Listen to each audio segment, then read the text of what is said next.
All right, welcome back to the show, ladies and gentlemen. It's the Cookie and Cream Podcast. I'm Mike Seamus Reed. I'm Wayne Peoples. What's up, Cookie Monster? What's good, dog? How are you? Yeah, dude, chilling. Yeah, good. Folks, so I've got someone on. We've got someone on right now who, and to be honest, Dave, this is fucking crazy to think about, but we've known each other for, I'm pretty sure it's 21 years now. Holy shit. Yeah, I guess that's Damn. true, isn't it? 21 years. Nice. Okay. I've known this guy. We go back quite a ways, all the way to basically the beginning of high school. So Our relationship is old enough to drink. that's right. Yeah. So, folks, a little bit of context, man. Like all our avid listeners, first of all, we appreciate it. We have a small but loyal audience. Yeah. There's been some shit going on the past couple weeks, and even though we're a comedy podcast, very occasionally Wayne and I might bring something up that is on the serious side, maybe some dark shit, but we're still telling jokes, we're still keeping it lighthearted, we're still hanging out, chilling. Yeah. The main reason I wanted to have Dave on, first of all, it's been way too long since we've hung out, so thanks for being here, dude, really appreciate it. And Yeah, also, when it comes to the fucking crazy situation going on overseas in Afghanistan, obviously it's the biggest news right now. It's unavoidable. The conversation's practically fucking unavoidable at this point, even on a comedy podcast. I think just like we did months ago when the January 6th thing happened, we brought that up and just talked about it for a bit, but we still kept it lighthearted. So, folks, this episode, Dave is here to be kind of a guide in a sense, and let me just kind of clarify that. I'm your average Joe citizen, all right? I'm just your average dude. I work for a living. I do this podcasting comedy shit on the side, and it's led to some really cool shit. The two gentlemen in front of me right now, Wayne and Dave, happen to actually be veterans. Wayne was in the Air Force. Dave was in the Army. Thank you again, both of you, for your service. I mean that fucking genuinely. Yeah, man. So, look, man, Dave, take us back a little bit. Take us back to the beginning, like back when we were like kids, kind of like ninth grade, and just sort of lead us in to when you joined the armed forces. And then we'll start kind of getting into this conversation gradually. We're hanging out. Don't worry about the time. Don't worry about anything. Let's enjoy our drinks. Let's just be bros hanging out, man. Appreciate you being here. Yeah, dude. Yeah, no problem. Thanks for having me. That honestly, that won't take long. I mean, like when I was a kid, I was always a big, military nerd.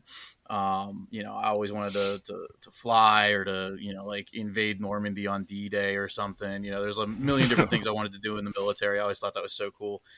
By the time you and I met, dude, in high school, you remember like my plan, like my grand plan for the rest of my life was to be a starving musician living in my parents' basement. Like that was what I wanted to do with my life.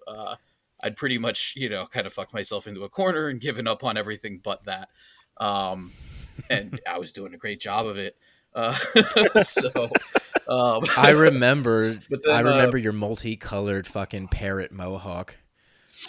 Yeah, man. Yeah, that's That shit was that's baller, some real military quality hair Damn. right there. So that's who I was. And but then like one day I was hanging out with some buddies, and one of them was like, oh, so I joined the Army, and I was like, really? And it was like, yeah, I just signed up yesterday. I leave for basic in January or whatever. And I was like, no fucking way. And he was like, yeah, you should too. And I was like, all right. Damn. So I went the next day and I joined the Army.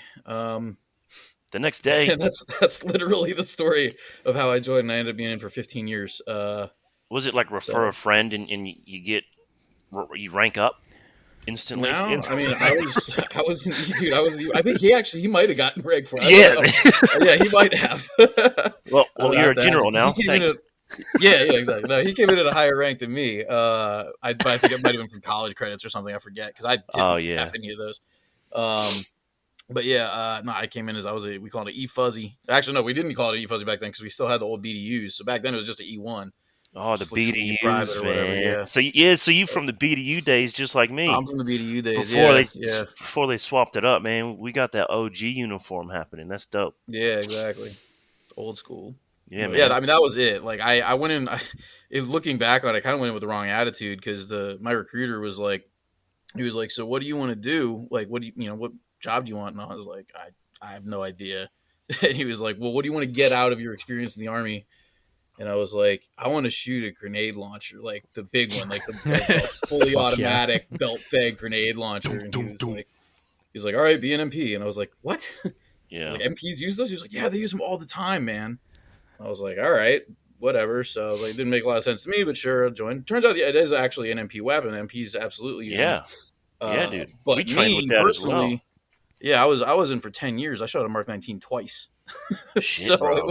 it was not I didn't really get that experience out of the army, but it is what They put it on the propos. I like to call them propos because of the like from the Hunger Games, how they make a propo when she's like, let's go on a rebellion, and it makes it all cool, like you're gonna be blowing shit up all the time. Like, nah, dude, it ain't like that. You shine your boots more than you like throw grenades. Like, what kind of shit is this? Oh yeah, well, and even shooting that Mark 19, it's like I woke up at 4 a.m. and spent most of the day smoking cigarettes and getting rained on. Yep. And then when it was my turn, I had to like run up there. I got smacked on the Kevlar, pulled the thing back a couple of times, but tunk, tunk, tunk, tunk, tunk, and they smacked me on the Kevlar again. Get the fuck out! And then that's right. Getting rained on for the next 4 hours. And Yeah, that's basically military. yeah, like where can you go to make the experience of shooting a fully automatic belt-fed 40mm grenade launcher suck? Yeah, like where can you make that suck? The military can make that suck. The military make it suck for you. Did you guys have the 203s underneath the M16? We did. I had more rounds out of the 203 than I did out of the Mark 19. We got real lucky one time. We got we had a range reserved to shoot them, and we ran out of time because we were trying to get the whole company through a whole bunch of different ranges, and so like me and like 4 other dudes were told like, hey, here's like 250 rounds of 40 Mike. Go burn it up. We don't want to turn it in live. So that's right. That was they hated that. That was cool. Did you guys have the Cheeto rounds for the 203s? We had the Cheeto rounds, the chalk or whatever. Yeah. We had those, and we had flashbangs. They were fun. We had. I remember the one of the sergeants dropped the fucking 203 at his feet, and it just went poof, and he was fucking orange all the way up to his waist. And that's awesome. Someone like they didn't see that it was the sergeant that did it, like so someone thought it was a cadet, and we were like, holy shit, like someone's about to fucking die. But the sergeant was like, God damn it, that was my bad. Like we were like, oh shit. I mean, good on him for owning it. Yeah, that's right. He could have blamed the cadet. The cadet would have been like, shit, I don't know, was it me? Probably. Right. That's funny, dude. Shit, man. So I imagine the attraction to joining the military is kind of the same as the attraction for like a dude who says to himself, I'm going to join the porno industry because I'm just going to fuck all day. I am just going to come on chicks' tits all day. And then they get there and it's like, this is kind of actually a job and it's hard and most men get fired from it. This fucking sucks, bro. But what if you have to start off as like the fluffer? You're just there jerking dudes off. Yeah, that's pretty accurate. That's pretty accurate. Like in the porn industry, the fluffer it's like, listen, we're not really sure about your skill set yet. Can we just kind of give you default infantry, which is like the fluffer unit of our studio? No offense to infantry, guys. Just no offense. Just make an analogy here. No offense. To be perfectly honest, I would have thought that when I joined too. That's kind of how I thought when I joined too. And in retrospect, I actually when I was trying to get out of the MP Corps because I was so fucking sick of it, I started looking very, very strongly at going infantry. And I was already kind of old and broken at that point anyway. I was still going to go do it and destroy my body even more. Because I wanted to be infantry. Like I was like, that's a cool fucking job. And I had a lot of friends who were infantry, and I respected the shit out of them. And they talked me out of it. They were like, no, you have this opportunity to go to the civil affairs unit. They were like, go do that shit. They're like, it's better, trust me. And I was like, well, I guess I had 3 different infantry friends telling me, don't go infantry, go civil affairs. And I was like, all right, fine. So I went civil affairs. I loved it there. It was great. But I still kind of wish I'd gone infantry at some point. I wish I'd like nutted up and actually gone infantry at some point. But that's because that's a good accolade. That's a accolade. Like every Army individual that I spoke to, they're like, yeah, I'm infantry. Like they're that's something that they're very proud to accomplish. Fucking should So, be. yeah, I Oh yeah, mean, for yeah, sure. but No, like I said, anyone I in got nothing but respect. Like when I was, like I said, when I was before I joined the army, before I knew what I was doing, or before I knew my ass from a hole in the ground, basically, I was like, oh yeah, the infantry is just they're the cannon fodder, they're the dumb guys or whatever. Not at all. Like you actually, yeah, dude, it's a that's not right. technical job. It's a lot more technical job than you would think, and you have to know Yeah, your shit, and you have to be a serious professional to be infantry. And I know that because I was lucky enough to train with a lot of infantry, and I spent a lot of time working with infantry, and yeah, it's a tough job. It's like a mentally tough job too. You know what I mean? It's not oh just yeah, man, brawn. There's a lot of brains that go into it. So shit, yeah. you know, Well, that's you don't one always side of it catch as that when you're hanging well. out with them at the bar, but but it is Yeah, true. because that's Right. when they let go, and that's the thing about the military. A lot of people just see the physical, but they don't know nothing about the mental. You feel Mm, me? Like with charting maps and plotting courses, just simple shit like that. They don't see that side of it. It's all the for sure. grenades exploding, and running on the beach. Which, to be fair, is the fun part, but That's right. we don't. Yeah, Yeah, that's don't true. always get to do that. So. No, so we've shot some cool weapons. Mike shot a couple black people, so there's put it in retrospect for you. Jesus, Like, Mike. yeah, we've shot some Mark 19s. Mike's like, yeah, I shot a couple underage blacks. Hey, look, They were bro. also 19. In my I thought more defense, highly of you than that. in my defense, it was 5th grade. It was spitballs. I hit Dravon and Ray Ray in the back of the class. I've been called a racist ever since by all my Oh, teachers. you fucking up my fro, nigga. Stop putting that shit in my fro, nigga. Oh shit. And then he got in trouble. Right? Yeah. Exactly. Javon, watch your attitude. But dude, I remember. Fuck, dude. I mean, Dave, being in high school together. See, going back to 10th grade, right? And this will kind of lead us into what'll be kind of the main conversation. But again, I mean, like we're just chilling and it's all fun. Bro, I remember being in Mr. Hostetter's math class, right? You remember him Vaguely. vaguely. It's He a was bit the of a blur, he but was yeah. he was the math teacher who ended up going overseas after September 11th. Oh, that's right. He was Yeah, the yeah, yeah. guy who went. Yeah. I remember that. Shit. I absolutely remember that. Yeah. So, Brute, fucking, I'm sitting. I remember so vividly, bro. Sitting in his class, principal comes on the loudspeaker, right? And Dr. Shirley was the principal at the time, and this is what he says. He goes, "I want everybody to stop what they're doing. I want you to turn on the TV. Just turn on the news. It appears as if a airplane has hit one of the World Trade Centers in New York. It appears to be just a really tragic accident, but it's a bad, bad accident. This is big.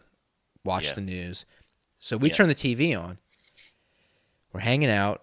And again, at that moment, it seemed like an accident. And most of us didn't really know anybody, or at least immediately in New York. So it's not like we were that concerned. And then on live television, we watched plane number 2 smack into that fucking thing. Yeah. Live television, dude. And we were 16 years old. That was the turning point, for everyone. That Like, oh, was this is not an accident, right? being and dude, how crazy is it? You talk to young people today. Most of them were a child when this happened, or not born yet. Not yeah, that's And right. it's crazy. It's crazy to have that perspective as a 36-year-old, or older, depending on who you are. But I remember watching that shit, dude, and I thought it was just a replay of Plane 1. Like, it made no sense. I was like, oh, they're showing it again. And then we all kind of fell silent. And our math teacher, I remember this vividly. He stood up from the desk, dude. And he's staring at the TV, and I hear him say to himself, he goes, "These motherfuckers." Like, straight up, he goes, "These motherfuckers." And you could, I mean, in hindsight, that was the moment where he was like, "Yeah, I'll be shipping out next he week." knew what was happening. Yeah. He goes, Yeah, dude. "Fuck." That's heavy. And then it's after seeing that, then it's the Pentagon. Number 3. Yeah. Right. Yeah. So all of us, and here's what's crazy. So after plane 2, class ends, bell rings, we switch into the next class, right? So now I'm in a brand new class it was called the Ulysses Project. It was a specialized extracurricular class where you work on one project for the whole year. And I'm in there with our boy Derek Hill. I know you know Derek, Dave. That is when the Pentagon happens. It was like right as we got into the new class. So a new set of teachers. There were 2 teachers in that class, Mrs. McDonald and Miss Forsythe, and they're in tears. Everyone starts, like, I was convinced, me personally, I can't speak for the 2 of you, but I was convinced that it had to have been World War III at that point, and I did have that feeling where I was just like, I might fucking die today. Like, just being here in the school. No, I seriously felt that, and here's why. The position that Dave and everyone we knew at the time, the second the Pentagon was hit, that's like 20 minutes from where we were across the D.C. border, give or take. That's crazy, man. Well, about 3 hours in traffic, but 20 minutes Yeah. like a day. Yeah. If you walk backwards, you can make it there in about half an hour. Yeah, that 270 traffic during rush hour, it makes you just want to fucking scream. But that is because it was that moment. It was where we were located. It was just like, holy fuck. Like, because then it's at that point it became so personal because we all knew people in D.C. We all had family that worked in D.C. Everybody knew everybody. Yeah. We had people whose parents were at the Pentagon fucking right then and there, dude. Thank God they fucking got out. But that's when it hit so fucking hard.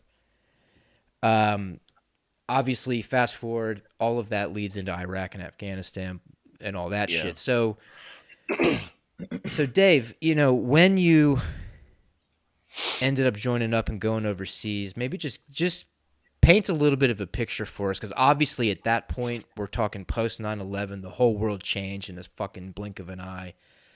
What are some of the things, if you had to give sort of like a day in the life kind of thing, what was going on with you and your men and women who went over there, man? Like, you mean like in theater or like leading up to it or whatever, dude?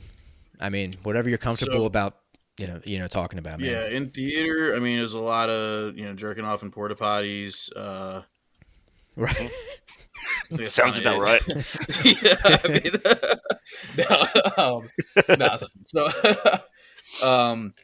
so I actually didn't go. I was in Haiti in 2004, 2005. Whenever the whole thing with Aristide popped off or whatever, I was on. They sent the Marines in there first, and then we went down there, and we were actually with the Navy mission that was down there. We were providing support for them, doing some humanitarian aid stuff, and we were pulling security for the Navy.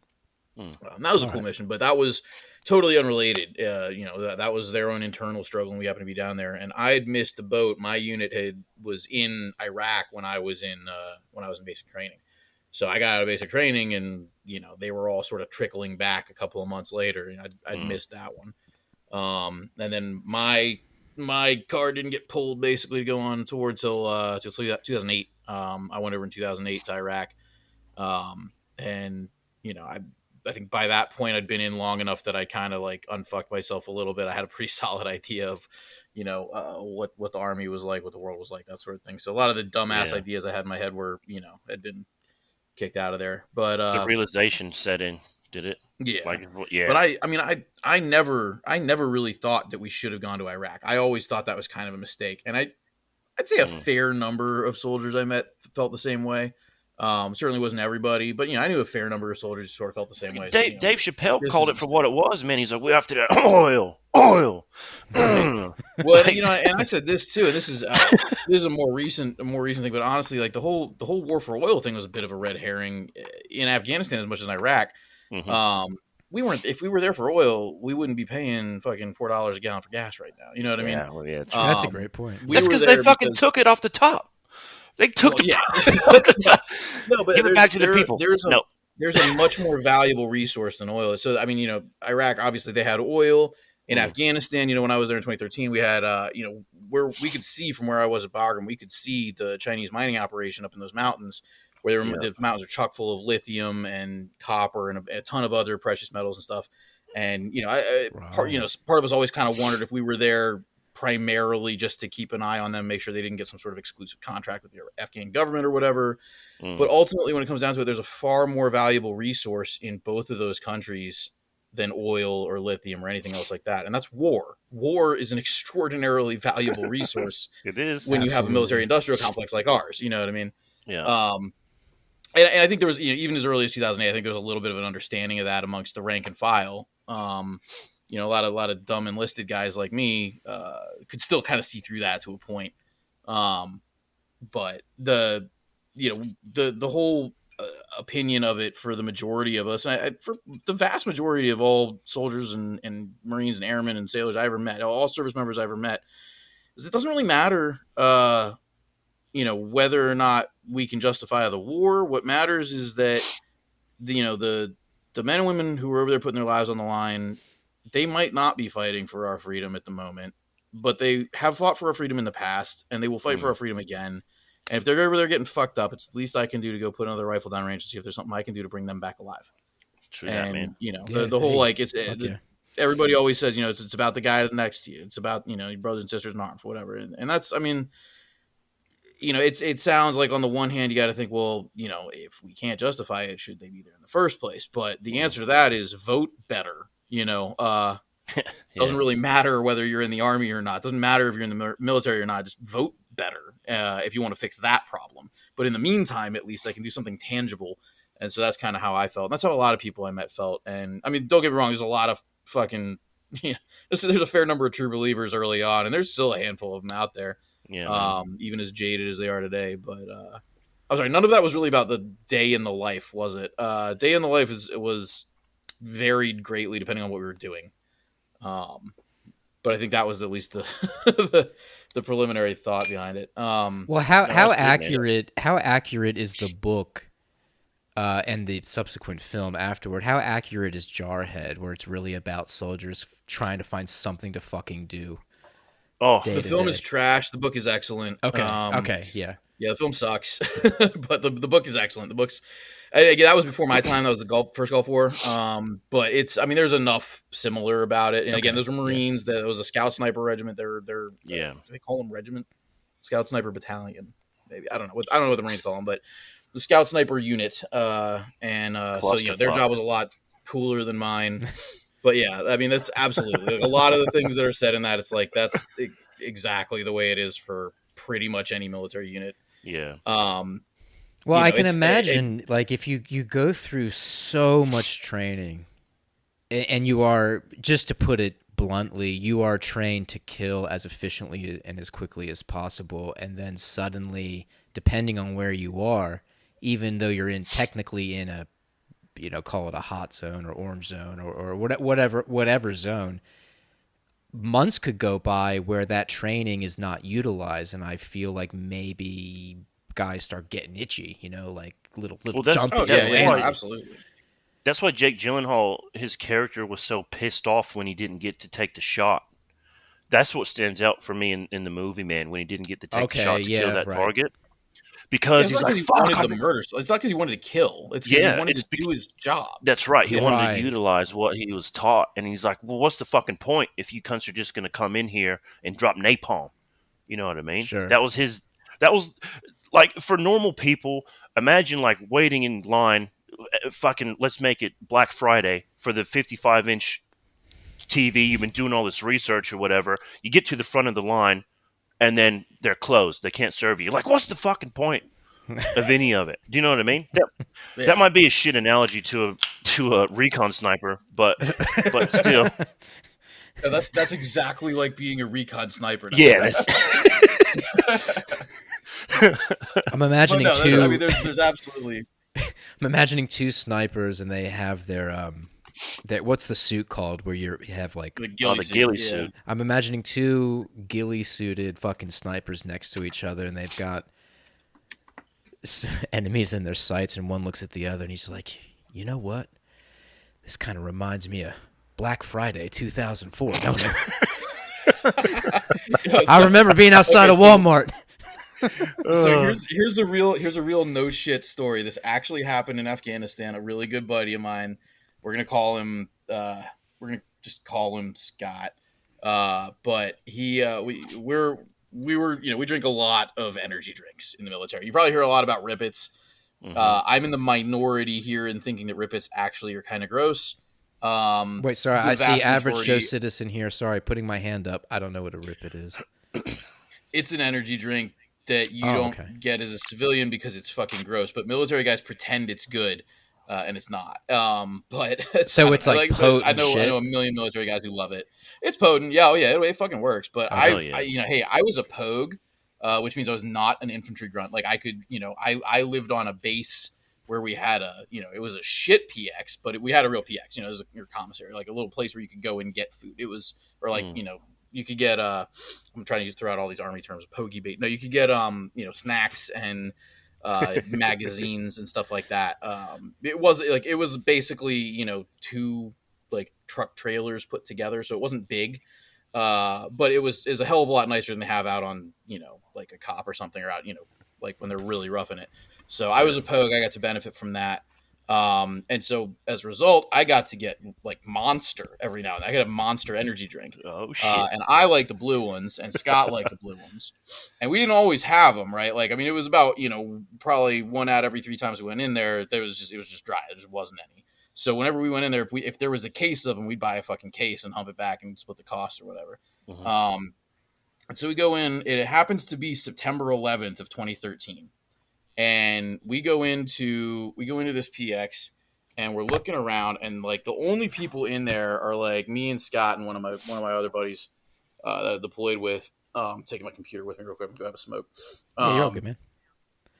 But we're the only people in there except for this poor local national, this poor Afghan guy who's working at the register or whatever. And of course he speaks pretty good English.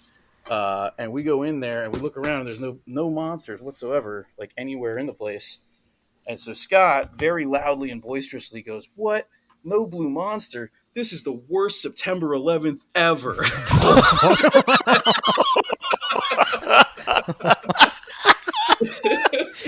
And like me and my buddy are like, we're rolling. We think it's hilarious. Counter's like, he's like, "Am I supposed to laugh?" He's like, "I don't think I'm supposed to laugh." Oh shit, dude! That's fucking gold, man. No, but fuck it, dude. I mean, like, things that are so horrible like that, dude. I don't give a fuck who you are. You have got to try and find the humor in everything. It's the only way to get through it, man. Like, people got to start making jokes and crack. Dude, I respect funerals where people are laughing. You know what I mean? Because they're telling stories about the person. It's a terrible thing, but we got to get through it. We got to smile. Dude, some of the best jokes I've ever heard were 9/11 jokes by some of the greatest stand-ups of all time. I mean, some of this shit was so fucking funny, but it's so dark. But I think people really need to just accept that. It has to be. I mean, obviously, it should be funny as funny. There's some dumb motherfuckers out there that just made some stupid-ass 9/11 jokes. So I'm just like, bro. For sure. You need to work on your craft, homie. You need to polish up a bit. It's more than just a coping strategy. It's called a coping strategy a lot. It's more than that. Like, it's almost, I don't know. It's like I don't want to call it a way of life. That sounds like your way of life sucks, but you know what I mean. It's like it's more than just a coping strategy. It's like you have to to be able to embrace it. Okay, back to the movie Jarhead. He said embrace the suck, right? And that's like. Dude. I don't know if that originated from his unit. I don't know if that originated, from that book or whatever. But like, as long as I've been in the Army, everybody says "embrace the suck." That's one of those terms that made it, got famous throughout the military. Everybody knows the term "embrace the suck," and yeah, it's absolutely about that. You got to embrace it. You got to, just live it, love it. I wanna do something real quick, man. I just want to give you some Army facts, if you're cool with that, Dave. Oh, please, yeah. I'm a huge history nerd, so I love that shit. All right, cool. Military history especially, yeah. Check this out, Mike. You might learn something as well as myself on here. So, I'm sure I will. Being Dave was in the Army and I was in the Air Force, here we go. So, the Army is actually older than the country. That's How? true. Yes. How the fuck? So in what Well, context? I You guess mean stemming from what, the British? Like in what context do you mean? no. So It's the Marine Corps actually holds the record for being oldest. yeah, But like and it's kind of fuzzy because you got to define country. But yeah, I mean like the American at least, because originally it was the Articles of Confederation, right? Before like we declared independence yeah, in 1776. We weren't actually the United States of America with our U.S. Constitution until right. 1787, 89. Oh, okay, yeah. But yeah, so there was that big bridge there, and in the meantime, yeah, there was the National Guard, and then the Marine Corps, and then the actual Army, and then something like I forget the order, but yeah. Yeah, it says the measure to create a unified continental army to be led by George Washington was passed by the Second Continental Congress on June 14th, 1775. So technically, the United States has had an army for a year longer than it's been a country. So there you go. Interesting, right? That's fucking cool. Okay. Another one, the Army pioneered modern guerrilla warfare, that's pretty dope. That is dope. They pioneered that shit, man. If you've seen The Patriot with Mel Gibson, Yeah. that is extremely loosely based on a guy they called the Swamp Fox. Dude, that's on here. That's what it says. Yep. Oh no, it's not okay. There you go. Yeah. So that's General very Francis. It says. based, yes, General Francis. Yeah. No shit. So that was. And now we're fighting guerrillas. So. Well, fuck. I don't have to read more, do I? Because you know everything. No. All right, I'll do one more. So it says the Air Force was actually a part of the Army until 1946. So I guess that's when the military recognized that the Air Force was better than the Army. I don't know if that's... Okay. No, I mean there's history. You probably know that history better than I do, but ultimately, we had an excess of swivel chairs, and we didn't need them all anymore. So. I see what you're doing there. Fucking Chair Force reference. All right. Yeah, it's original, I know. Are you sure you weren't a grunt? I think you might have been a grunt, my dude. I mean, I work for a living, so there's that. But I'm in lockdown. That's all right. Fucking don't need the Army to fight my wars. I can do it myself. Thanks. Oh shit. Oh, okay. What kind of shit's this? Shit. Okay, you want to talk about doing real work? All right. I mean, what we could talk about your PT test. Should we talk about that? I don't know, man. You guys, we do PT tests for endurance. You guys just do PT tests to practice running at bullets. Oh shit. And how to catch them. So, Oh, I see how it is. All calm right. down. Well, calm down. At least we don't, hide from them by just being nice and far away. Okay, I can give you that. Just because we're suddenly he agrees. He's like, "Oh, okay, no argument." Yeah, just because we can actually fly the drones, we passed the test to enter the Air Force, whereas you guys failed, so they just put you in the Army. So. Oh yeah, there you. Okay, all right. Yeah. I'll go back to the working thing. Fucking. That's all right. I call myself a pogue, but here I am talking to an Air Force guy. Jesus Christ. I hope this shit wouldn't happen, but all you Army motherfuckers are the same, dude. All of you. Just fucking... You're dumb. You're dumb. You know what? No, fuck that, man. Fuck that. Relax. I'm sorry. I had to actually go out and, put myself out there. Meanwhile, you guys are literally, call it a fucking deployment when you fly over, land, drop us off, and then leave. Do that 4 times in a row, and you get a fucking deployment. You get your fucking combat pay for that shit. Fuck that. We dropped the trash off, dude. We got to, lighten the load somehow. Uh-huh. Yeah, shit. No, fuck that. You guys Mike, are fucking who is this clown, dude? What the fuck's going on? Hey, guys. Like, we bring him onto our podcast. What? Hey, whoa, you want to flip me off, dude? You want to come on the Cookie and Cream podcast and be fucking chill? Yo, you fucking invited me here. I didn't know you were going to sit here and try and pretend like you fucking have any idea what fucking combat is. Or what a real job is. Dude, just because I was smart enough to stay away from it, man. Like, you know what I'm saying? What the fuck, guys, though? Can I time out? Hey, fellas. We gonna break it?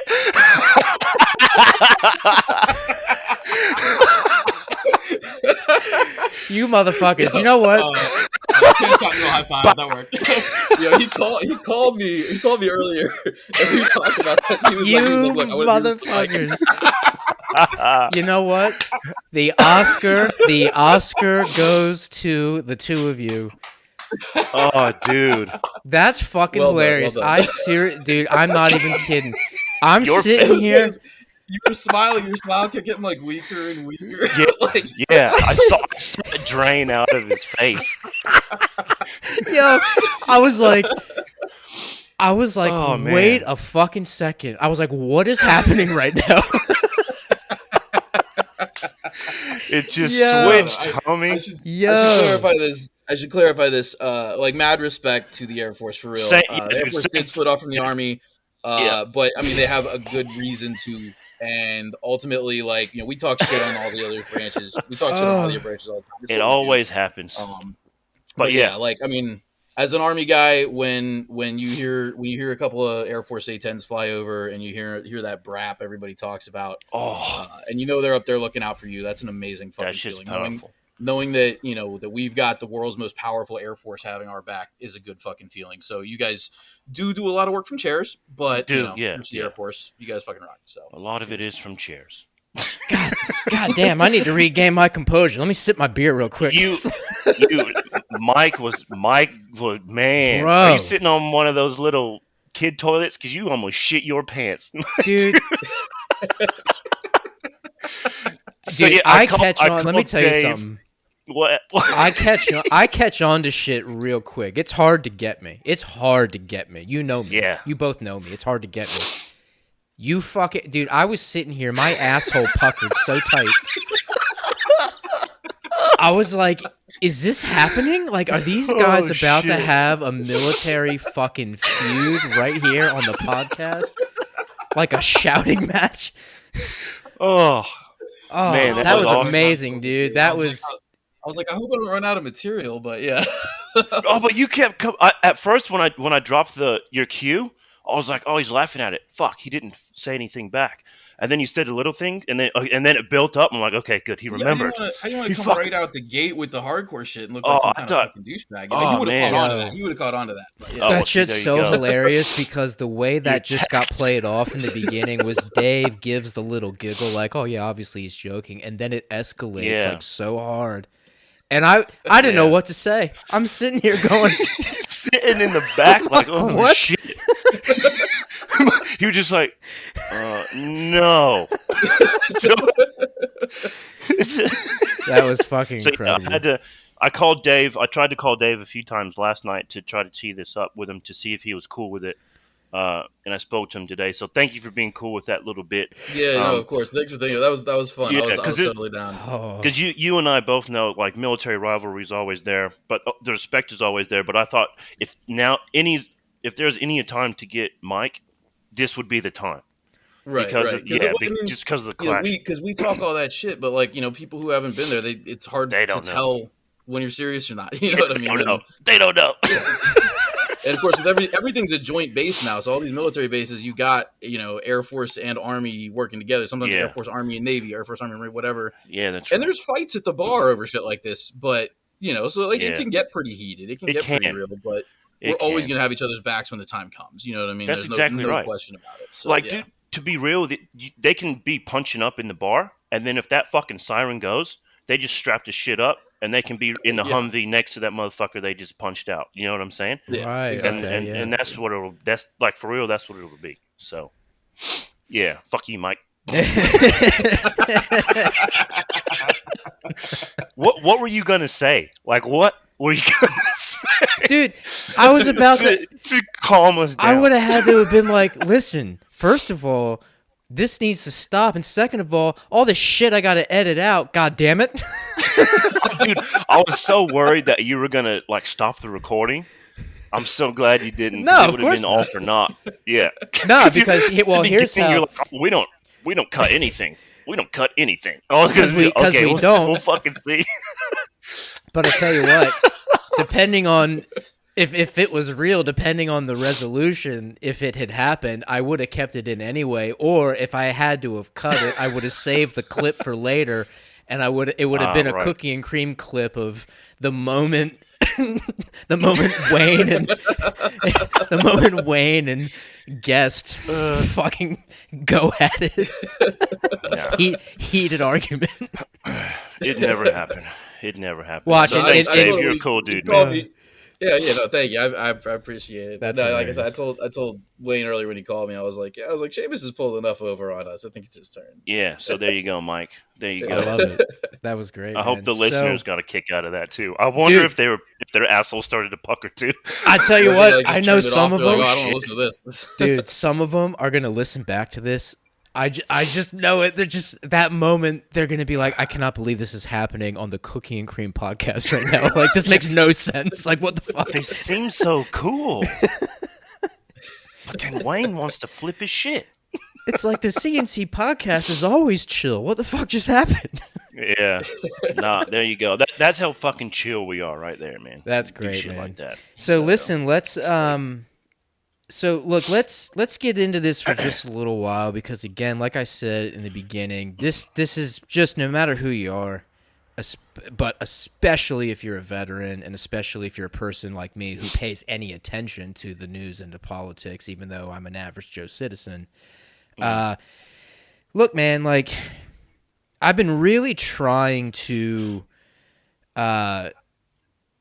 sort of funnel all of my feelings into like one word. Like, am I angry? Am I disappointed? Am I sad? Am I just all of it combined and there is no one word? Like, how do I really feel?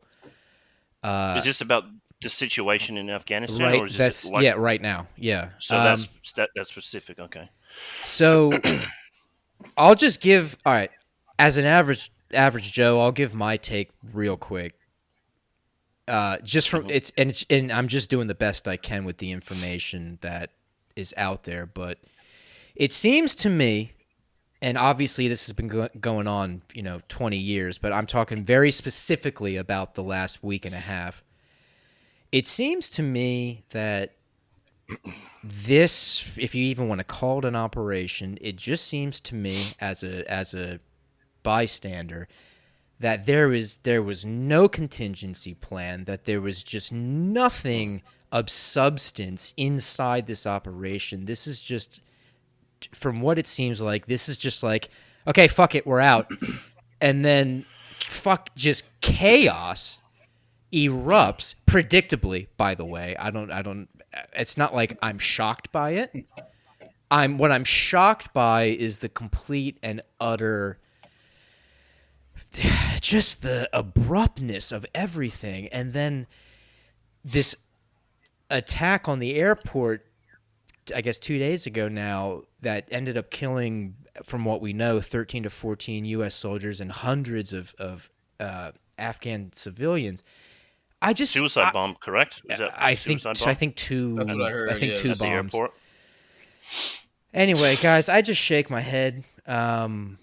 And the second all of this started going on, especially the initial pullout, Dave, I immediately thought of you and everyone I know, and Wayne, and family members I have who have served or are serving or in the reserves. I just started thinking about everybody, and I just really... the perfect meme that Dave, actually, I remember you posting recently, the perfect meme that sums up a lot of this, that it was the guy laying in bed in his McDonald's uniform, and there's a thought bubble above his head, and it says, man, they really let Kandahar fall. What was even the point? Yeah. And yeah. What was the point, bro? So look, let's start with Dave, and we'll just kind of go in a round circle here, man. Look, man, like, just be honest with us. What's your perspective on this, dude? Like, what's going on here? I mean, I'd be lying if I said it didn't hurt.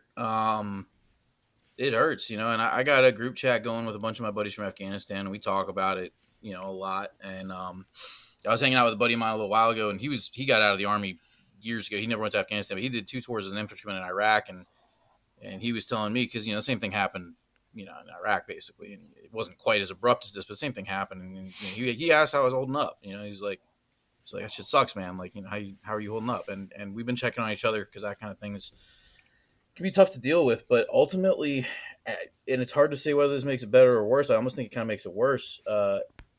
Is that we all knew this was coming. Yeah. We all saw it coming. And in 2013, I was over there, and we knew it was coming then. You know what I mean? And guys that we relieved, they knew it was coming. They'd known it was coming before we got there. And do you mean specifically an abrupt pullout inevitably? Or... I don't think any of us knew it was going to be this abrupt. I don't think any of us saw yeah, I'm just trying to clarify this quickly. Yeah. I thought it would have been more coordinated for sure. Yeah. I think we all thought, and we all would have certainly hoped that it would be more coordinated than this. And I think the biggest thing that's pissing a lot of us off too is this really, really half-assed sort of, I mean, the Marines that are over there right now, the 82nd Airborne's over there right now, and the Air Force Reach flights, the C-17s that are over there right now, those guys are doing an incredible job with what they have, but what they have is shit. They were given shit, and they're doing the best they can with it, but the fact that there's this, like, top-down refusal, well, not top all the way down, obviously the guys over there, they want to do this, but this top-down refusal to get our people out, our allies out. Like there's Afghans over there, Afghan citizens who, they were like interpreters are the biggest ones. They're not the only ones, but they're the biggest group of obvious. It's easy to point to what they did. These guys risked their lives day in and day out. They risked their families day in and day out to roll with our infantrymen and we're fucking leaving them there. Like we don't just owe it to them. We owe it to ourselves. Like, I mean, how can we look at the rest of the world if we don't get them out? And what absolutely kills me is I heard a little while ago apparently the commander of the 82nd unit that's over there was in a screaming match with the commander of the British two paras about just that, because the two para was trying to go out and get some of their guys out, and the 82nd had been given very clear orders not to do that or to let that happen. And I think ultimately the British did what they had to do. I didn't figure out what the full resolution on that is, but the fact that 82nd commander was even put in that position to where he had to argue that's hard. I can't imagine it was easy for him to argue that. You know what I mean? That sucks. That fucking sucks. And that hurts. It hurts because, like, we know these guys. I mean, luckily the Terps that I worked with, they were all U.S. citizens. Based on where I was, the Terps that I worked with were all U.S. citizens. They were, two of them were born in Afghanistan, one was born in Iran, and Iran. And they, but they'd all moved to the U.S. and then came back to, got their citizenship and came back to work with us. So they're all here. I know they're all home. They're all happy, and well, I don't know about how happy they are, but you know what I mean. They're all here, safe. And but there's a lot of guys, a lot of Terps over there who aren't, and they put their lives on the line for us. They're soldiers just like we were, and and if they want to come over here and get their American citizenship, for Christ's sake, make that happen. You know what I mean? I'd be down with that. I mean, it actually, where Wayne and I are right now in Australia, we are taking thousands of not only civilian refugees, but I'm pretty sure there are military related personnel who are also being extracted, and the prime minister here is making sure the operation is at least trying to make it go smoothly. Something. I mean, smoothly is a pretty fucking loose word at the moment, but right, yeah. But no, that's awesome. I'm glad that people are doing that, and it's honestly, it's given the current state of things politically in America, like I'm sure there's a loud and obnoxious contingent that just is afraid of brown people, and there always will be, unfortunately. But I feel that. But I think from a political standpoint, I think the biggest reason that they're being so hesitant to do it is because the whole point of this was to score brownie points by literally being out of Afghanistan.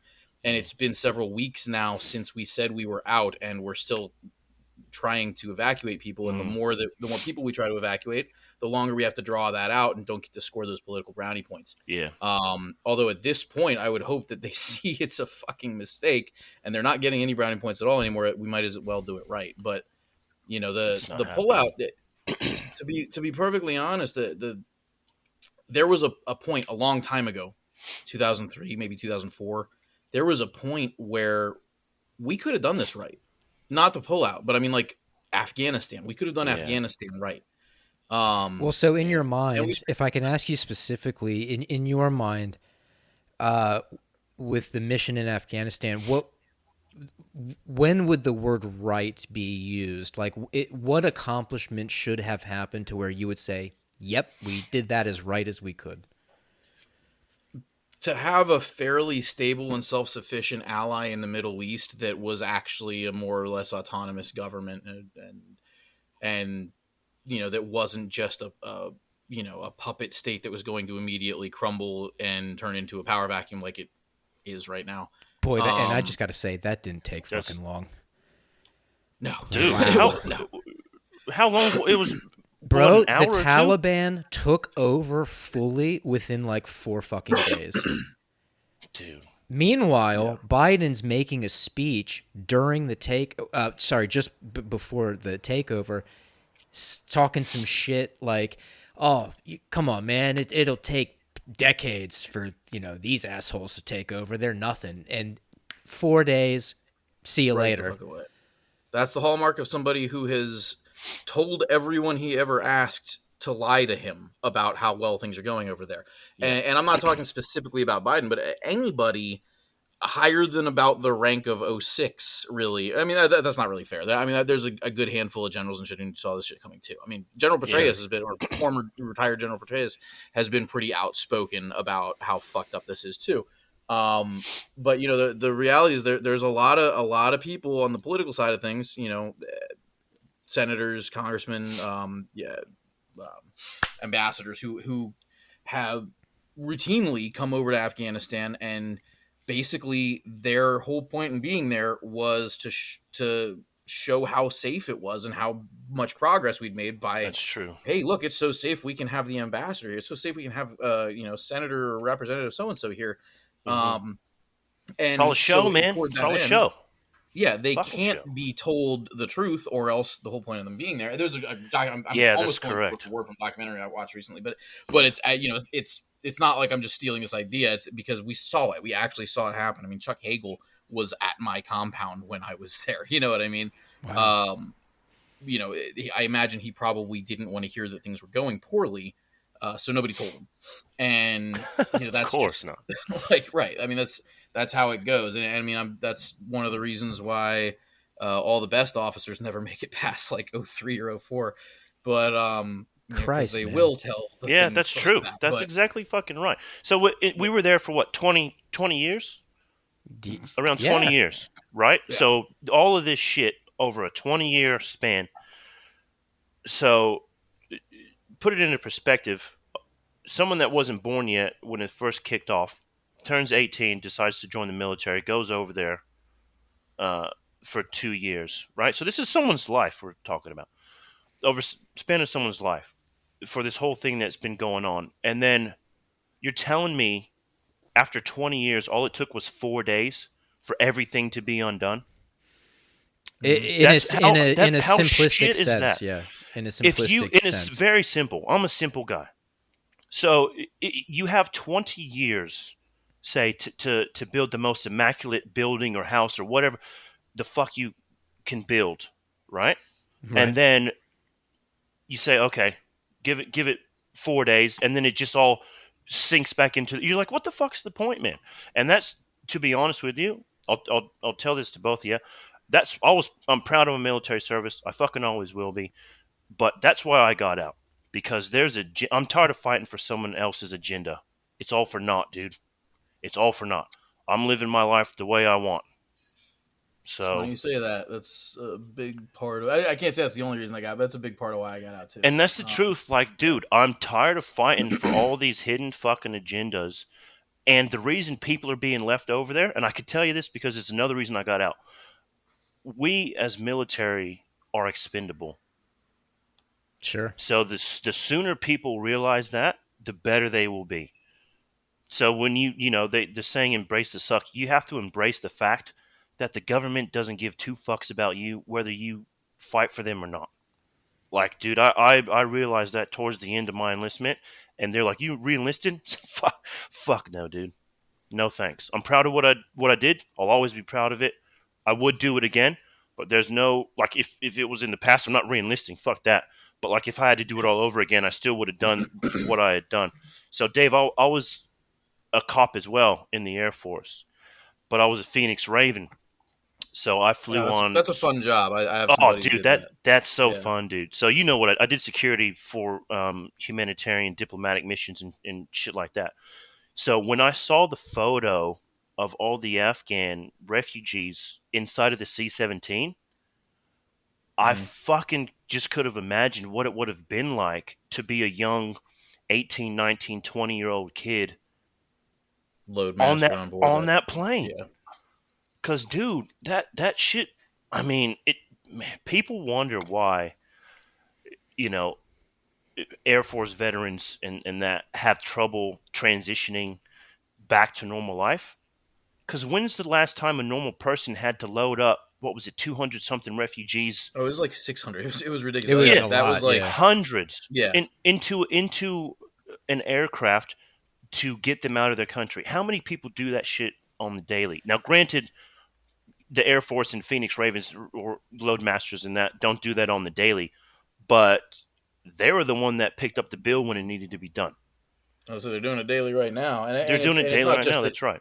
It's not just the idea of putting them all in there. It's the idea of if the ones that you don't fit might not be alive when you get back. Probably won't be alive when you get back. That's Like that's pressure, man. That's a lot of fucking pressure. Yeah. Or, or what about? I can't imagine what it's like to well, first of all, to be a soldier in general. So of course, I'll always say it repeatedly, mad respect, but to be sitting like in like at the gates of that airport, right, in that surrounding area, and thousands of Afghans have basically bottlenecked like into the area, and you're watching a sea of people, every single one of them desperate, right? Yeah. To the point where, as a soldier, when you're standing there watching that, you have a mother hand you their fucking baby and say, "Get him out of here. Do it now." Dude, they were tossing kids over barbed wire fence. Yeah, dude. I'm a parent. We're all parents here, all three of us. You know how bad shit has to be to hand your child off? Dude, that's Seriously. yeah. It's You know what I'm saying? Difficult to imagine. Yeah. Yeah. I can't imagine it, to be honest with you. We can't. However, if we knew something was so bad, like if where we're living now, all three of us, if there was an actual takeover of government by an extremist terrorist faction, and they were going house to house, fucking killing people, stealing women of a certain age, raping, pillaging, doing whatever they want, there would probably come a time where it's like, the kid's got to get the fuck out of here. Whatever needs to happen, get him the fuck out. Just get him out. Yeah. And it sucks. Like, it's certainly not it would never be an easy decision. It's not something anybody wants to think about or even necessarily admit, but I mean, that's true. It's like, happening. there's a point at which like I would just want my son out of there regardless of whether or not I was with him. But thinking about what that would take is right. It's hard. And here we are watching it live on TV. Cameras don't lie. No. Cameras don't lie. They're handing them off to soldiers. So now I'm just, I'm imagining standing there on the other side as a soldier, and I'm being handed a stranger's kid. And it's like, get him out. But fuck. So that's the thing about being a soldier. I'll do what I can. Yeah. You can't, but that's the thing. You can't, because you're given orders to do the contrary. You know what you should be doing, but your orders say this. Actually, wait, you just nailed something about that particular situation. I don't know if they took the children. I have no idea. In the one case, there was a Marine who was handed a baby, and he did take him. They gave him medical care, and they were able to find the mother and reunite them. I see. I don't know what happened after that. Right. But what he's saying is true. Yeah, absolutely. There's many a time when something like that could happen, and your chain of command's like, nope. That's right. Well, you know in your heart and soul it's the right thing to do, but you've been told by someone above you in rank. They're still a human being. Okay, rank is a construct of the military in order to create this false hierarchy that someone knows better. Now, I'm not saying generals or any officers in that haven't gone through training to obviously be more knowledgeable in certain situations. Right, you're not trying to like Because they have. disrespect No, no, hierarchy. no. You're I'm not trying to saying the disrespect, system but might be the wacky. system. That's correct. So morally, if you know that something is right, but yet you're being told by someone above you, rank, something that was created in rank, to do the opposite. Yeah, What else do you do? that's tough. Yeah. Because if you don't do what they say, you're the one that's going to go to jail for disobeying a direct order. Are That's you willing wild. to put your life There's on the line for someone else you don't know, even though it's still the right thing? and there's supposed to be checks in place for that. Like for instance, like you're required to disobey an unlawful order, right? Like if they Yeah, tell you to hey, go yeah, massacre these civilians, you're required to disobey that. That's right, that's military law. That's yeah. UCMJ. But that said, sometimes it's not that clear. No, that's Sometimes the correct. reason they're telling you can't do it is because we don't have the logistics to care for this person. They are safer where they are, or Yeah, it's gonna just cause more of our people to get hurt. Maybe you don't know the full picture, or that's true too. maybe it's political bullshit Yeah, and they get to say it's a lawful order because the people who make the laws are the ones giving the order. correct. And it's not as clear cut as my lay, right? It's Yep, it's that's not. right. Yeah, so That's why I was done playing. I was done playing the game, dude. That's what it was. And any young cats out there listening, any youngins, man. I don't know if they are or not, but shit, We live know your life there's how a you few. want. If you want to enlist, by all means do it. It was one of the greatest experiences of my life. But just know, it's not all that it's cracked up to be. Um, but don't let me deter you from you doing. couldn't have convinced me about that when I was 18 though. Yeah, see, then that's the I thing. thought you Right, could Yeah, right. have. I know, dude. Yeah. I remember being that age as well. Especially, you and I were that age when this whole shit popped off. You know, so the way that it's going, man. If you want to do it, by all means, fucking do it. But just know that, just open your eyes. My eyes are more open than they were before. I had tunnel vision. And So, that probably comes with age as well. It's a combination of the experience, oh but shit, then yeah, aging out of certain mentalities.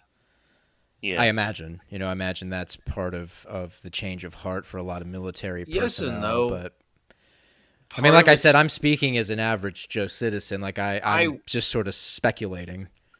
I'm 36 right now. My back is about 74, and my knees are in their early 80s. But I'm 36 already, and it still breaks my heart that the Army's not what I wanted it to be. I've been out since 2017. No, 2019. I've been out since 2019. Mm. I don't know why I can't think of the numbers right now, but yeah, I've been out since 2019, and it still breaks my heart. Like I still want the Army to be what I thought it was going to be. You know what I mean? I still want that. See, that's good, And in man. some ways it was. In some ways it absolutely was, but in a lot of ways it wasn't. And Because it wasn't the Air Force. Oh, are we doing this? exactly. Are we doing the bit again? but no, but I mean, it's like the brotherhood and the camaraderie and shit, that everybody talks about. Yeah, dude. Man, it's absolutely there to a point. You know what I mean?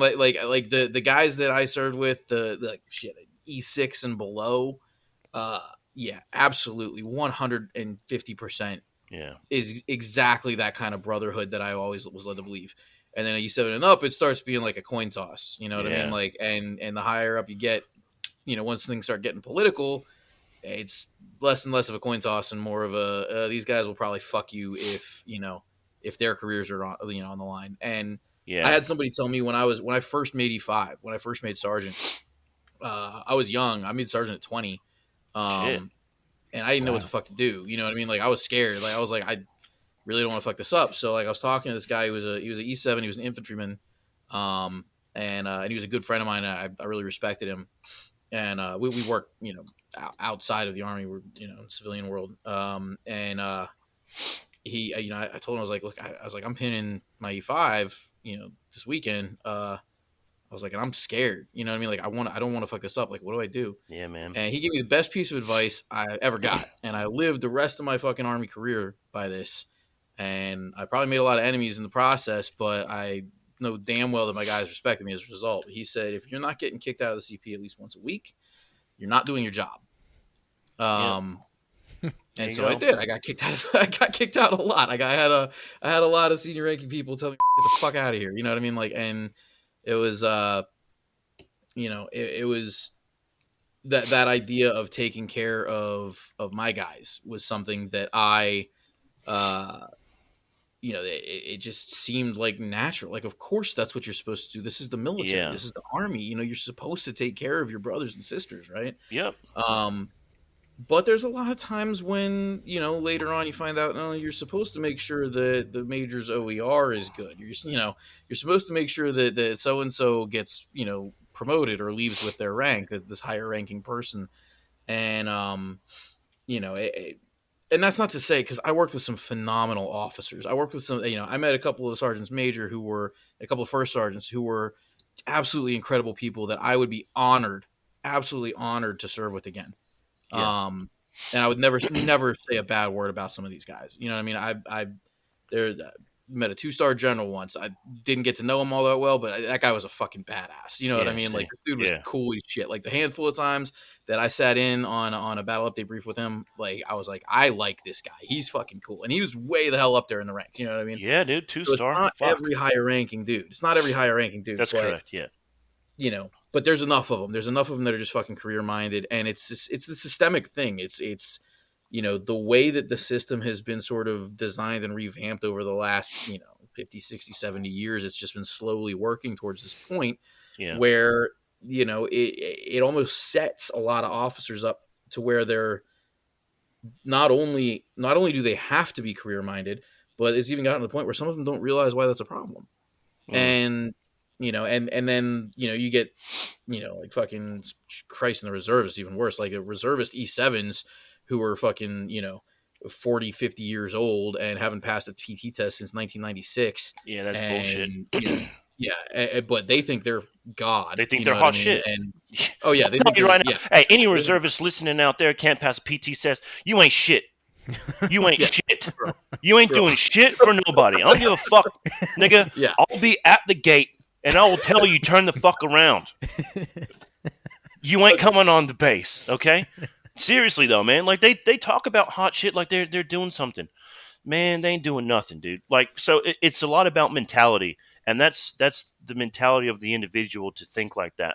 So when you were saying before about getting promoted and shit, like I remember, group of friends, we were all E2s, E3s, and then someone got promoted to E4, and then someone else got promoted to E4, and we were all hanging out, drinking like we always do, and we were bringing in this new cat to come chill with us and drink, and we were introducing, this is such and such, this is him, and one of the people were like, yeah, but it's Sergeant Perkins now, and the other one that got promoted to E5, they were like, shut the fuck up. You know what I mean? Like, what the fuck are you, like, shut your stupid ass up. And like, oh no, but I just been promoted. Yeah, but dude, it's whether they continue to be themselves or they progress their personality with the rank. You know what I'm saying? I had this dude in Afghanistan that was sort of like nominally in charge of the compound I worked in, and he was my direct supervisor. He was in E6, I was in E5. I was in E5 for a long fucking time. I made E5 really quickly, but I was in E5 for a long time. But yeah, so he probably because of that advice I got. But this dude was in E6, and he was trash. This guy was absolute fucking like I maintain to this day that it is not just on him, but anyone at any point through his career who had the opportunity to put him out of the army and didn't should be tried for fucking gross negligence. Like, this guy was absolute fucking trash. When random civilians say thank you for your service to me, I'm like, you don't know me. What if I was him? You know what I mean? Like, don't fucking thank him for his service. Jesus, but he don't give military discount at Walmart. Don't give that motherfucker a discount. Charge him extra. Right? Seriously, this dude, like, we're lucky we were pogues because he would absolutely have gotten people killed if he'd had the chance. And he was just such a fucking idiot. And he asked me at one point when we were working together, like I was making shit happen, and he pulls me aside. And he's like, "Hey, Sergeant, you think you could try and make it look like I'm in charge for a little bit?" And I was like, "No." I can't. That's not up to me. I can't do that. Like that has to be you, or it's not happening at all. And since you can't do that, no, it's not happening. Sorry. Yeah. And I actually to this day I regret saying that, because then he started trying, and that whole thing only got worse. But Nah, yeah, don't regret that shit, man. Fuck that cunt.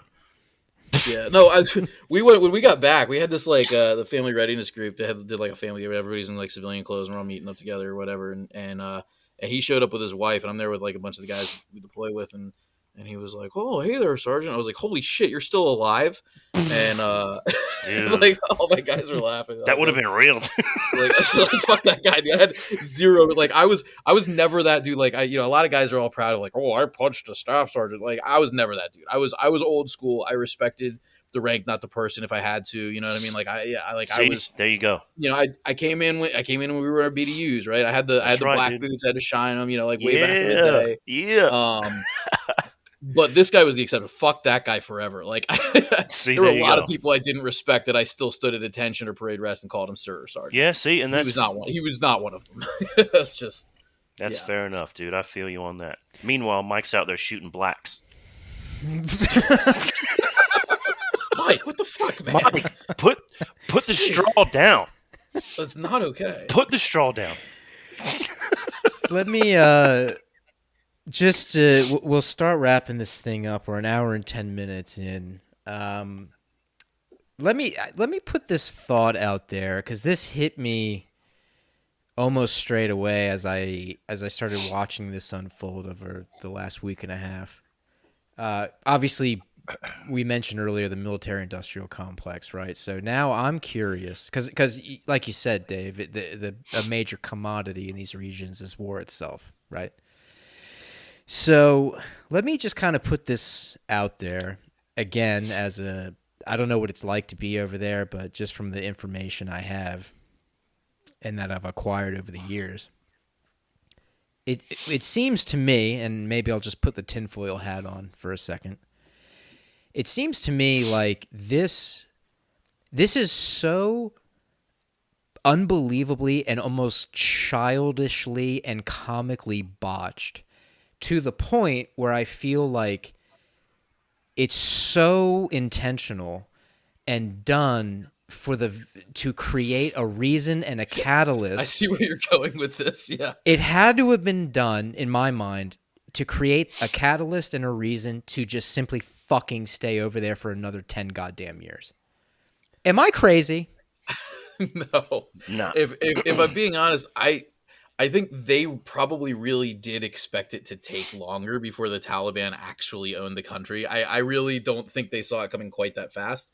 But I and I'm not a conspiracy theorist, man. Like I'm not. I try not to be, but dude, look at what we're watching. I hold every conspiracy theory to two criteria before I even entertain it. Right. One, who profits, right? So like flat Earth, who profits from making you think the Earth is flat? Nobody, right? So obviously it's fucking out. We don't even get to get to two. Right. Two is Occam's razor. Is it the simplest answer? If it's not the simplest answer, it's probably not the fucking case, right? In this case, who profits? The defense industry. Is it the simplest answer? Well, actually, yes.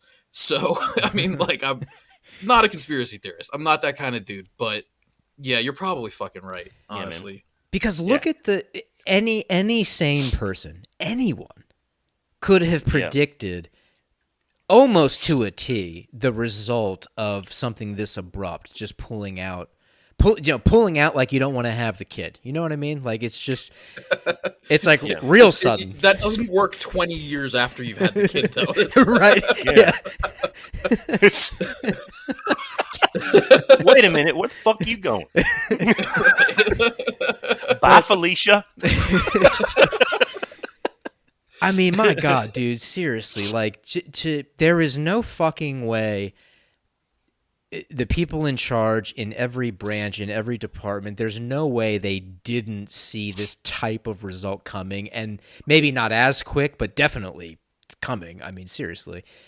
And so think about a couple of things. One, we pull out, what happens? We leave $85 fucking billion worth of resources and weapons at the Taliban's disposal. So, hey, hey, what's going on over there, Mister Taliban leader guy? You got a lot of weapons, man? Like, do we need to do something about that?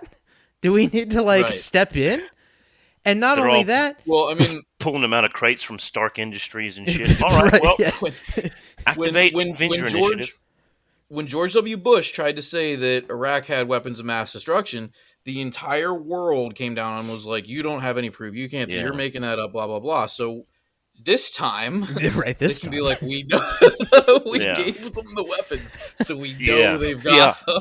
Yeah, bro, for sure. I got it on the inventory right here. Did you see the meme about? Yeah. They signed the hand receipt. One of the Taliban were like on the phone, and the Humvee was behind him. They're like, "Yes, Hummer, I'm calling about the 1 year warranty on the Humvee." Bro, I'm imagining George W's watching this shit on TV, and he sees that they left all these resources, and he just went, hey, shit, I should have thought of that. God damn. Like, right? That makes perfect sense. Just fly some C-17s over Iraq and drop a bunch of weapons out, and then be like, oh, hey, do you have weapons? Got weapons, we gotta get, yeah.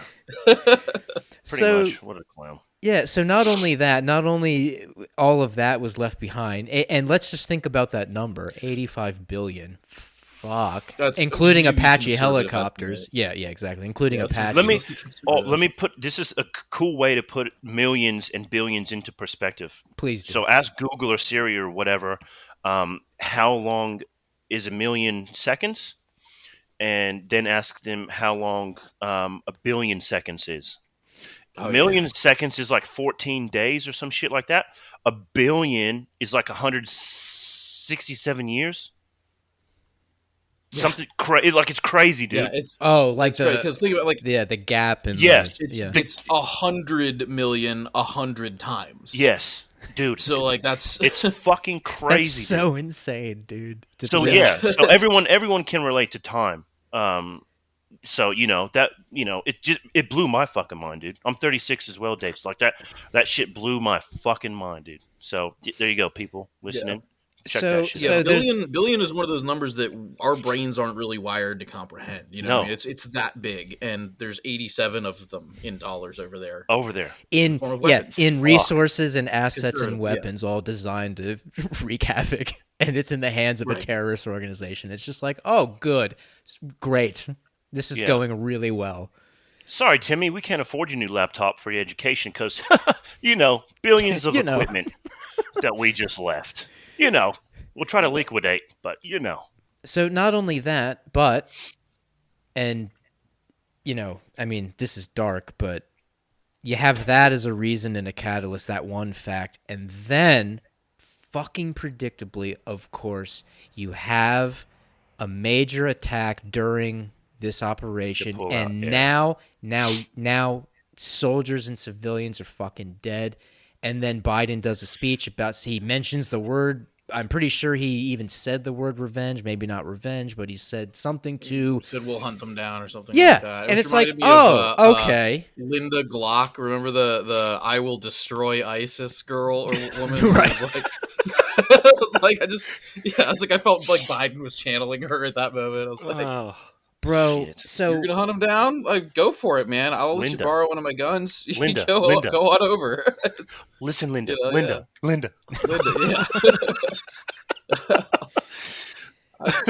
So I mean, the general question. Look, fuck. I mean, am I crazy or am I? An attack was going to happen. An attack was going to happen no matter what. Like at that point, when you see that we're in that much disarray, of course it's going to happen. You know what I mean? I was a little surprised it wasn't the Taliban, to be honest. I was a little surprised it was ISIS, and not surprised that ISIS is over. I mean, we knew that too, but I mean, good on the Taliban for only going back on their word like most of the time instead of literally all of the time. But ISIS never even bothered giving their word on anything. They're just like, let's go shoot and blow up and kill Americans. Gee, see what happens when you and I leave the military, Dave? It just goes to shit. We fucked it all up. We man. fucked it. God damn it. Yeah. The two of you were the glue that bonded. Sorry to the folks who are serving now, but my back is far too bad for me to be enlisted. My knees, gone. I used to be 6'4", now I'm 2'3". Pretty much. All right. Well, look, shit, man.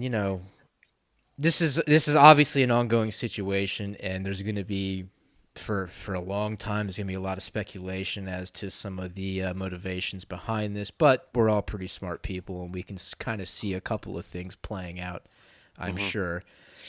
But man, I just again, I got to make it so clear, just personally, like what the two of you have done with your lives formally. I mean, Formerly, yeah. You don't thank me for what I'm doing with my life now. Yeah, bruh. Don't worry, I had no intention of. Okay. Dude, I know bring you. laughter. I bring laughter to at least 32 subscribers. Okay, that's what I do. But yeah, man, like for my friends and family who have been watching this play out, I'll just make it very clear. I don't know a single individual who has experience with this stuff and was over there. I don't know a single individual who is impressed at all about any of this. I don't know a single person. There is not one. And I have asked and spoken to, I know at least 50, bro. 50 I could say off the top of my head. I don't know a single one who is just like, oh yeah, this is fine. And these are the experienced people. These are the people who know what it's like over there. Even the Italians are like, maybe we should worry about it. Well, if you think that's bad, think about it from this perspective. You don't know a single person who thinks this is okay, and yet we're still allowing the people we elected to do it. Mm-hmm. Well, see, and there's the big conundrum. There's the balance. Okay, let's add something to that perspective with the voting. Okay, let's add a fact. And this applies to Australia as well. Most people you talk to also have no idea who their local representatives are. Yeah. Zero fucking idea. They don't know where their vote goes. They pay no attention to it. And then there's a lot of bitching and complaining down the line by the same people who just tick boxes in booths. Yeah, they do. Okay, Yeah. because a fancy about, a letter is next to the name. Status quo. Everybody complains about the two-party system. Everybody complains about all this shit, and nobody's willing to actually put any effort to try and fix it. And you're absolutely right. So it starts at the local levels, because that's one thing. Like I used to be a libertarian. I'm kind of nothing now. I guess like I'm a Democratic Republican. I'm an anti-federalist now, if you will. You're a political atheist. Yeah, exactly. But I'd start moving away from the Libertarian Party too, because they proved to me that the word libertarian and the people libertarian mean two totally different things. Yes. Well, there's a lot of outspoken libertarian activists who are fucking turncoats, and you can see them online. Yes. You can see them online spouting this bullshit, basically spouting like, do what you're told, and it's just like, okay, bye-bye, you're a fucking moron. And you have libertarian next to your name, and it's like, do what they're telling you. Yeah. And, or the inverse of that is the ones who like when they have an opportunity to exercise the personal responsibility on which all of libertarian thought is based, they immediately flip on that too. Yeah. So the majority of people I know who were at one point libertarians are now either straight up freaking like MAGA Republicans or like alt-righters, or they're straight up fucking socialists, and neither of those things is even the slightest bit okay with me. So yeah, lost a lot of faith in the Libertarian Party. But when I was like more involved in the Libertarian Party, what I got a lot of time from everybody else was, they don't stand a chance of winning. And my argument to that was always like, that's not the fucking point. The point is that if you have to understand how the system works. Like you guys are in Australia right now, but you both lived here at some point. So, you at least probably, because you're not idiots either, you're probably familiar with this, but a lot of people aren't familiar with this, is, for a third party to even be included in the debates, they have to reach a certain threshold of votes in the election prior, right? Yeah. And then for them to get federal election funding, they have to reach a certain threshold of votes. Mm-hmm. So if you go out there and you vote for a third party, whether it's Libertarians or Greens or the Solidarity Party or whatever, which I don't actually recommend voting for any of those people. But the point is, like, if whatever pick your poison, whatever it is, if you go out and you vote for them and enough people vote for them, they still don't win. But 4 years later, they make a bigger showing and they get more attention. and then they still don't win. But 4 years after that, they make an even bigger showing, and it keeps happening over and over again, and it snowballs and it gets bigger and bigger. But nobody wants to bother like putting the intellectual thought into how that works. And to be fair, again, like I said, maybe I was dumb, maybe I was naive, and the Libertarian Party was always like that. But I really don't think they were always like that. I think they just never been tested. I feel that. But yeah, but anyways, regardless, the point is, if the Democratic Republican Party of Thomas Jefferson and George Mason showed up again today, I'd absolutely start fucking going out there and campaigning for them. And if there was an anti-federalist party, I know that might be a little bit dangerous, but I'd go out and campaign for them too. And I would want people to recognize that when I say vote better, I don't just mean vote for the guy who lost. I mean vote better. You know what I mean? Because whoever wins in our current system, we all lose. That's right. There really is a way to fix that. That doesn't involve violence. Even there's a way to fix that involves doing what we're doing now, but just doing it smarter and doing it better. And it absolutely, like Mike, like you said, it absolutely starts at that local level. The more locally you get involved, the bigger a change you make. Yeah. Hold on. Did you know, Dave, that people in Australia, if they don't vote, they get fined? Did you know that? Oh, it is required here. I did not know that. It's required. You are required to vote. I can absolutely not support that. And in fact, the only reason I support voting being accessible to everybody is because, unfortunately, it's in the fucking Constitution. But ultimately, I think the vast majority of people who vote have absolutely no business making decisions that are going to affect the entire country. Well, people go in and just tick the box so they don't get fined. That's a huge problem. And what I was about to say a second ago when I was interjecting a little, and I was about to be like, wait, hold on. Are you saying, Dave, that people in general should make decisions that actually have thought behind them? What? Like, what a novel concept. No, man. To be perfectly honest, I'm not. To be perfectly honest, what I really advocate is that the majority of people stay the fuck home on election day. Okay. The vast majority of people, seriously, sit on the couch, turn on your fucking football game or your whatever fucking reality TV show, play some fucking Angry Birds and let the grown-ups do the voting. So that's what I really want. Don't vote. Yeah, idiot. Seriously. Don't vote. Every 4 years, I do that. Every 2 years, even when the midterms come along. Although, really, with people who vote in midterms aren't quite as stupid because at least they know that midterms are happening. But every 4 years, I find myself doing that, going out and putting out my own PSA where I'm like, don't vote. Like, stay home. I don't believe in this whole rock the vote thing. No, fuck you. Don't vote. Your opinion doesn't matter. It shouldn't anyway. It shouldn't. Yeah, it does, but it shouldn't. That's funny, dude. So Mike's all into that. I steer very clear of all of it. Yeah, I've always said to Wayne, Dave, that I there's a big part of me that envies Wayne's position and his decision to. He really does do everything he can to ignore what is happening in politics and try to just move on with his life, and I envy the shit out of it. Like, I really respect it because Wayne probably smiles every day. I do. Hey, that's awesome. Because he doesn't. He just, But I'm on the toilet taking a poop. Like, life is good. It's good, man. Fair enough. It didn't come out when I farted. I was allowed to come to the toilet to finish. Life's fucking good. Well, shit, if that's all it takes, hey, man. I still wouldn't smile every day. But it takes me a long time to get to the toilet now because I'm only 2'3". But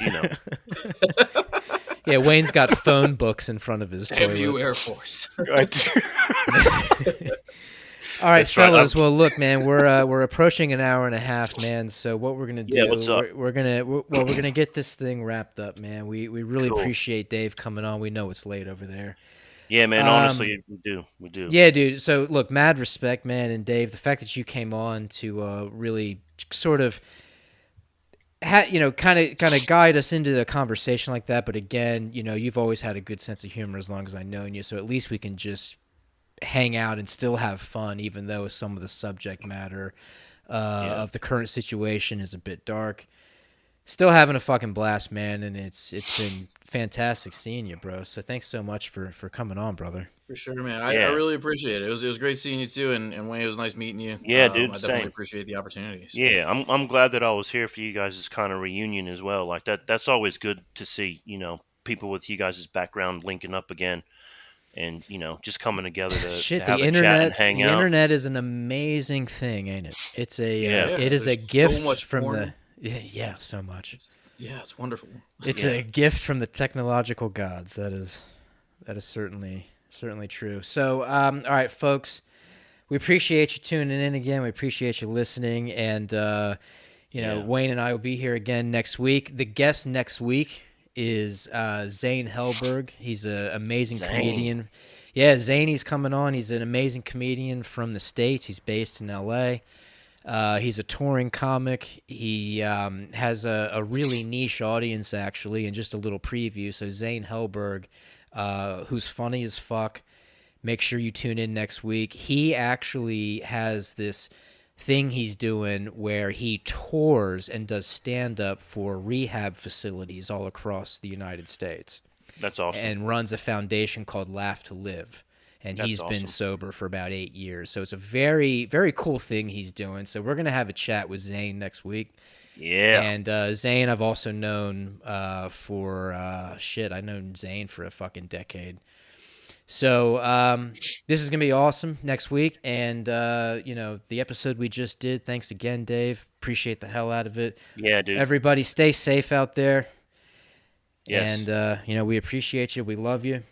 Is there anything you want to plug anything, Dave? Yeah, go ahead, quick? Dave. Like, do you need to plug anything? Is there any final thoughts?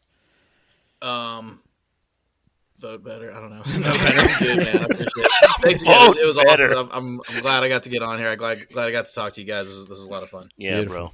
No doubt. Yeah, I'll plug the show. Cookies and Cream podcast. You should listen to it. Good. Yeah. Good. Thank you.